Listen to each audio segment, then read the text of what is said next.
அனைவருக்கும் வணக்கம். என்னுடைய பெயர் ஜோதிகா. எனக்கு தற்போது 23 வயது ஆகிறது. நான் மதுரை மாவட்டம் அலங்காநல்லூர் கரட்டு காலனி பகுதியில் வசித்து வருகிறேன்.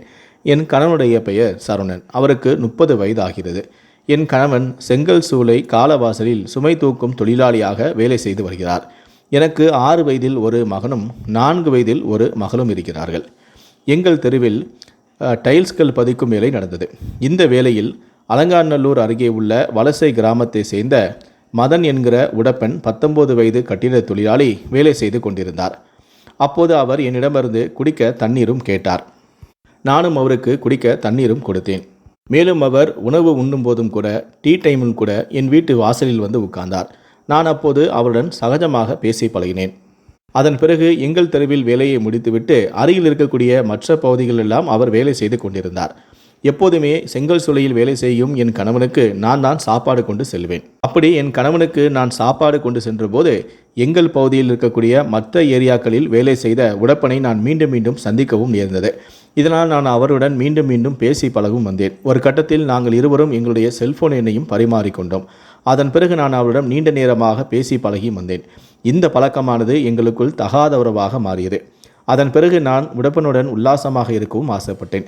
அதனால் என்னுடைய 6 வயது மகனை பள்ளியில் விட்டுவிட்டும் என்னுடைய 4 வயது மகளை அங்கன்வாடியில் விட்டுவிட்டும் வேலை செய்யக்கூடிய என் கணவனுக்கு நான் சாப்பாடு கொண்டு செல்வது போல அவர் அந்த கம்பெனியில் தான் அவர் அங்கே செங்கல் சூளையில் தான் இருக்கிறாரா, அவர் அங்குதான் வேலை செய்கிறாரா என்பதை நான் உறுதி செய்துவிட்டு வரும்போதே நான் உடப்பனுக்கு சிக்னல் கொடுத்து விட்டு வருவேன். அந்த சிக்னலை புரிந்து கொண்ட உடப்பன் என்னுடைய வீட்டிற்கு வந்து விடுவார்.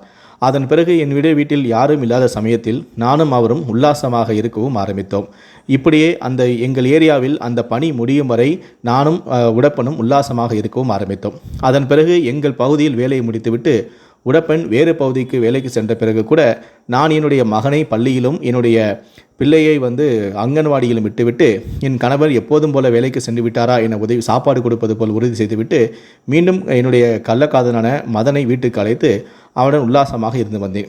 இப்படியே ஓராண்டுகளாக என் கணவனுக்கும் யாருக்கும் சந்தேகம் வராத அளவுக்கு நான் நடந்து கொண்டு அவருடன் உல்லாசமாக இருந்து அனுபவித்து வந்தேன். ஒரு கட்டத்தில் எனக்கு கணவனுடன் வாழவும் பிடிக்கவில்லை. என் குழந்தைகள் மீதும் வெறுப்பு ஏற்பட்டது. எவ்வளவு நாள் தான் இப்படி நாம் அடிக்கடி குழந்தைகளை கொண்டு பள்ளியில் விடுவதும் கணவனுக்கு சாப்பாடு கொண்டு போய் விடுவதும் யாராவது நம்மளை கண்காணிக்கிறார்களா என பார்த்து உல்லாசம் அனுபவிப்பது. நாம் பேசாமல் உடப்பனுடனே ஓடிவிடலாம் என முடிவு செய்தேன். இதனால் நான் உடப்பனிடம் கூறினேன், நான் என் கணவனையும் என் பிள்ளைகளையும் விட்டுவிட்டு வந்தால் என்னை நீ ஏற்றுக்கொள்வாயா, என்னை நீ திருமணம் செய்து கொள்வாயா, நாம் வேறு எங்காவது சென்று வாழலாம் எனவும் கூறினேன். உடப்பனுக்கு என் மீது இருந்த மோகத்தியாலும் ஆசையின் காரணமாகவும் அவனும் அதற்கு உடனடியாக ஒத்துக்கொண்டான். இதனால் நான் என்னுடைய 2 குழந்தைகளையும் விட்டுவிட்டு யாரிடமும் சொல்லாமலும் கொள்ளாமலும் என் குழந்தைகளை எப்போதும் போல பள்ளியில் கொண்டு விடுவது போல விட்டுவிட்டு அங்கிருந்து அப்படியே நான் கள்ளக்காதலுடன் ஓடிவிட்டேன். அதன் பிறகு என்னை காணவில்லை என என் கணவன் பதறிப்போய் என் பிள்ளைகளை பள்ளியில் விட்டுவிட்டு வீடு திரும்பிய என்னுடைய மனைவி வீட்டுக்கு செல்லவில்லை எனவும் இடையிலேயே அவர் காணாமல் போய்விட்டார் எனவும் காவல் நிலையத்துக்கு சென்று என் கணவன் புகாரளித்தார். அதன் பிறகு காணாமல் போன என்னை என்னுடைய உறவினர்கள் எல்லாம் வலைவீசி தேடவும் ஆரம்பித்தார்கள். ஆனால் எங்கு தேடியும் அவர்களுக்கு நான் கிடைக்கவில்லை. இப்படியே 2 வாரங்களாக அவர்களும் தேடி அலைந்தார்கள். நான் அவர்களிடம் சிக்கவே இல்லை.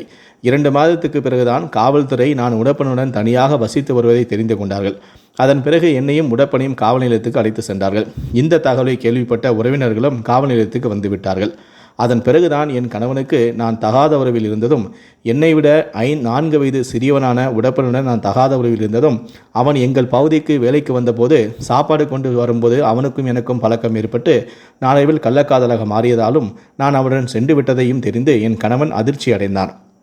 அதன் பிறகு என்னுடைய உறவினர்கள் தான் என் கணவனிடமும் பேசி போலீசாரிடமும் பேசி 2 குழந்தைகளுடைய எதிர்காலம் பாதிக்கப்படும் எனவும் எனக்கும் அட்வைஸும் செய்து ஒரு வழியாக என்னுடைய மனதையும் மாற்றி மறுபடியும் என் கணவனுடனே என்னை அனுப்பி வைத்து விட்டார்கள்.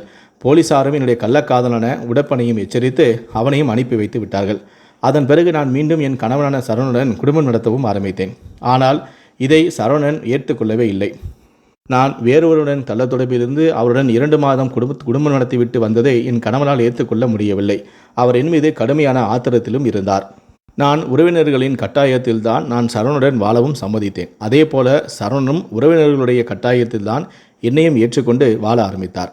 ஆனால் நான் அவருடன் வந்த ஒரு சில நாட்களிலேயே என்னால் கள்ளக்காதலனை விட்டு பிரிந்திருக்க முடியவில்லை. அதன் பிறகு நான் மீண்டும் என்னுடைய கள்ளக்காதலான உடப்பனுடன் தொடர்பையும் ஏற்படுத்தி கொண்டேன். வீட்டில் இருந்தபடியே அவருக்கு அடிக்கடி ஃபோன் செய்து பேசியும் வந்தேன். இந்த விவகாரத்தையும் என் கணவனான சரவணன் தெரிந்து கொண்டு என்னை கடுமையாக கண்டிக்கவும் ஆரம்பித்தார்.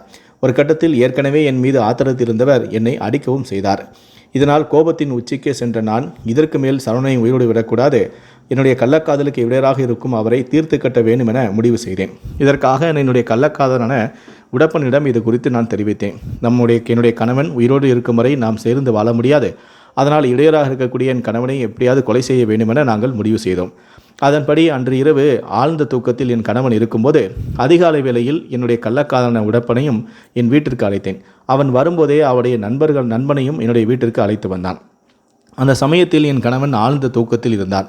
அப்போது நான் என் கணவனுடைய கால்களை பிடித்துக்கொள்ள என் கள்ளக்காதலனின் மதனுடைய நண்பன் என் கணவனின் கைகளை பிடித்துக்கொள்ள என் கள்ளக்காதலான உடப்பனோ என் கணவனுடைய கழுத்தை அருவாளால் அறுத்தான். என் கணவனால் எங்களை எதிர்த்து போராட முடியவில்லை. இதனால் அவர் இரத்த வெள்ளத்தில் துடிதுடித்து சம்பவ இடத்திலேயே பரிதாபமாக இறந்து விட்டார். அதன் பிறகு இந்த உடலை எடுத்து சென்று வேறு எங்காவது போட்டுவிட வேண்டும் தான் நாங்கள் முடிவு செய்தோம். அதற்காக என்னுடைய கணவனின் உடலை என்னுடைய கள்ளக்காதலான மதன் என்கிற உடப்பனும் அவருடைய நண்பனும் சேர்ந்து உடலை வீட்டிலிருந்து வெளியே எடுத்து வந்தார்கள். ஆனால் அந்த சமயத்தில் எங்கள் பகுதியில் அதிகமான நாய்கள் நடமாடியது. அது திடீரென உடப்பனையும் அவருடைய நண்பனையும் பார்த்து பயங்கரமாக குலைக்க ஆரம்பித்து விட்டது. இதனால் மறுபடியும் அந்த உடலை என்னுடைய வீட்டிற்கு எடுத்து வந்து விட்டார்கள். வேறு என்ன செய்யலாம் என யோசித்தோம். அப்போதுதான் எங்கள் பகுதியிலேயே ஒரு பாலடைந்த பாதி கட்டி முடிக்கப்படாத ஒரு கட்டடமும் இருந்தது.